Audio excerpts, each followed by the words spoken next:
অন্তর্বর্তীকালীন সরকারের সময়ে 18 মাস একটার পর একটা মাজার ভাঙা হয়েছে, বাউল গানের আসরে বাধা দেয়া হয়েছে বলে মন্তব্য করেছেন ব্রাহ্মণবাড়িয়া 2 আসনের সংসদ সদস্য ব্যারিস্টার রুমিন ফারহানা।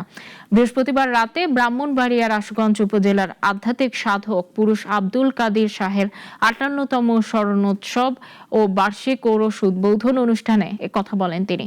অন্তর্বর্তীকালীন সরকারের সময় দেখেছি কিভাবে একটার পর একটা মাজার ভাঙা হয়েছে, বাউল গানের আসরে বাধা দেয়া হয়েছে, বাউল গান যারা করেন তাদেরকে ধরে নিয়ে হেনস্থা করা হয়েছে, জেলে দেয়া হয়েছে। আমরা এগুলো দেখেছি। আমি জানি না আর কোন রাজনীতিবিদ প্রতিবাদ করেছে কিনা, কিন্তু আমি বলতে পারি সংখ্যা ধরে ধরে আমি প্রতিটা মাজার ভাঙার প্রতিবাদ করেছি।